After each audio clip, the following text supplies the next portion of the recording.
quelques formalités à remplir, même si c'est un peu simplifié pour vous, puisque vous faites partie de l'Union européenne.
Je vous rappelle demain parce que je n'ai plus de crédit sur mon portable.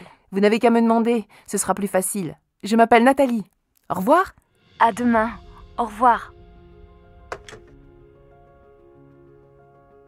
Activité 7.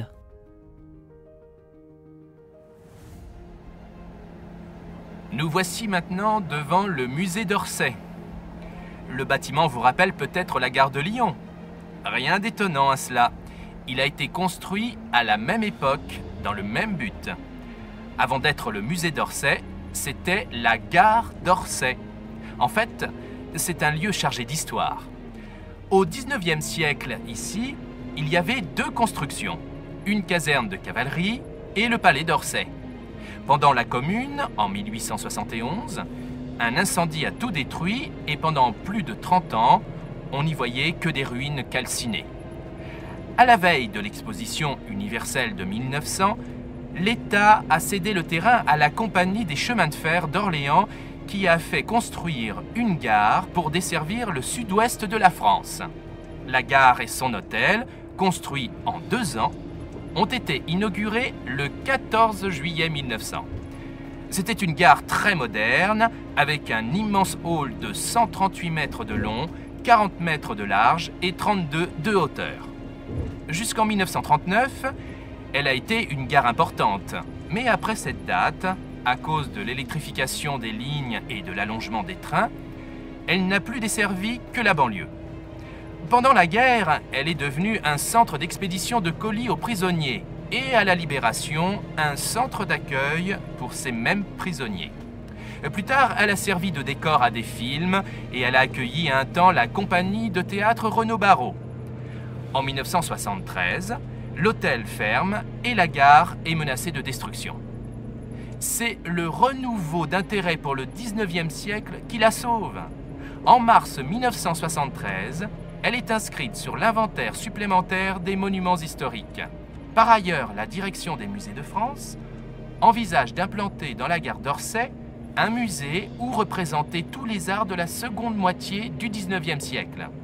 La décision officielle est prise le 20 octobre 1977 à l'initiative du président Valéry Giscard d'Estaing. En 1978, le bâtiment est classé monument historique et la construction et la mise en œuvre du musée commencent.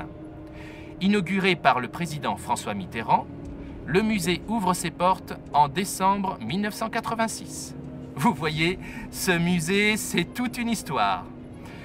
Actuellement et jusqu'au 28 mai, dans le cadre de l'année Cézanne, vous pouvez y voir une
nous avons pu nous installer à notre compte en ouvrant notre hôtel-restaurant. Pour mes 2 enfants de 6 et 8 ans,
musée des goémoniers de Plouguerneau. On a trouvé qu'en brûlant des algues, on arrivait à en tirer de l'iode et mélanger à l'alcool, ça donnait de la teinture d'iode, donc ce grand désinfectant.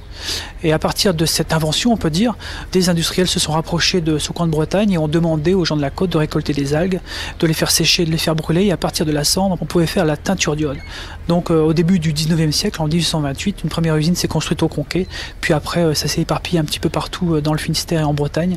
Des industriels qui ont construit des usines pour faire de la teinture d'iode. Pour obtenir 15 kg d'iode, il fallait 25 tonnes de goémons à bord de leur petit bateau à voile, armés de leur Scooby-Doo, une grande perche munie d'une serpe pour récupérer les algues au fond de la mer.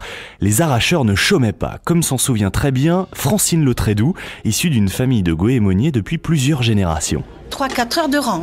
Ils travaillaient ces heures-là et pour rentrer au port après. Alors leur casse-croûte, ils le mangeaient à la maison. Bien sûr que c'était difficile. Bon, quand le temps était calme, ça allait. Mais quand il y a, par exemple, le vent ou autre, ou la tempête, là, vous savez, ça, c'est déjà plus dur. Quand ils partaient comme ça, ils étaient toujours debout dans le bateau. Et comme ils sont toujours deux, il y en a toujours un devant et un derrière, pour ne pas se blesser avec l'outil qu'ils ont. Donc, la position, bien sûr, n'était pas toujours facile. Ils se plaignaient pas beaucoup. Les goémoniers ne se plaignaient pas beaucoup parce qu'ils disaient s'ils se plaignaient, eh bien, comme c'était leur gagne-vie, eh bien, rien ne reportait à la maison. Donc, ils avaient beaucoup de courage. Surtout le courage, ils avaient. Aujourd'hui, la Bretagne n'est plus la seule à arracher les algues, les goémoniers sont moins nombreux et leur travail moins pénible, grâce notamment aux machines qui n'ont pas besoin de courage pour braver les tempêtes. Du Verdon, on met le cap à l'ouest, direction la pointe bretonne. Je vous le demandais au début de cette émission, avez-vous une petite idée du point commun entre la peinture, le rouge à lèvres, les chemises synthétiques, les pellicules photos et la crème glacée? Eh bien, pour connaître la réponse, écoutez attentivement le reportage d'Édouard Garzaron. Ils contiennent tous des alginates fabriqués à base de goémons, autrement dit d'algues. Algues brunes ou rouges, dessous la vague bouge, les goémons. En Bretagne, l'arrachage du goémon est une pratique séculaire, mais l'aventure industrielle de cette algue n'a commencé qu'au 19e siècle, comme nous l'explique Yannick Bigouin, responsable du musée des goémoniers de Plouguerneau. On a trouvé qu'en brûlant des algues, on arrivait à en tirer de l'iode et mélanger à l'alcool, ça donnait de la teinture d'iode, donc ce grand désinfectant. Et à partir de cette invention, on peut dire, des industriels se sont rapprochés de ce coin de Bretagne et ont demandé aux gens de la côte de récolter des algues, de les faire sécher, de les faire brûler, et à partir de la cendre, on pouvait faire la teinture d'iode. Donc au début du 19e siècle, en 1828, une première usine s'est construite au Conquet, puis après ça s'est éparpillé un petit peu partout dans le Finistère et en Bretagne. Des industriels qui ont construit des usines pour faire de la teinture d'iode. Pour obtenir 15 kg d'iode, il fallait 25 tonnes de goémons à bord de leur petit bateau à voile, armés de leur Scooby-Doo, une grande perche munie d'une serpe pour récupérer les algues au fond de la mer. Les arracheurs ne chômaient pas, comme s'en souvient très bien Francine Lautrédoux, issue d'une famille de goémoniers depuis plusieurs générations. 3-4 heures de rang. Ils travaillaient ces heures-là et pour rentrer au port après. Alors leur casse-croûte, ils le mangeaient à la maison. Bien sûr que c'était difficile. Bon, quand le temps était calme, ça allait. Mais quand il y a, par exemple, le vent ou autre, ou la tempête, là, vous savez, ça, c'est déjà plus dur. Quand ils partaient comme ça, ils étaient toujours debout dans le bateau. Et comme ils sont toujours deux, il y en a toujours un devant et un derrière, pour ne pas se blesser avec l'outil qu'ils ont. Donc, la position, bien sûr, n'était pas toujours facile. Ils se plaignaient pas beaucoup. Les goémoniers ne se plaignaient pas beaucoup parce qu'ils disaient s'ils se plaignaient, eh bien, comme c'était leur gagne-vie, eh bien, rien ne reportait à la maison. Donc, ils avaient beaucoup de courage. Surtout le courage, ils avaient. Aujourd'hui, la Bretagne n'est plus la seule à arracher les algues, les goémoniers sont moins nombreux et leur travail moins pénible, grâce notamment aux machines qui n'ont pas besoin de courage pour braver les tempêtes.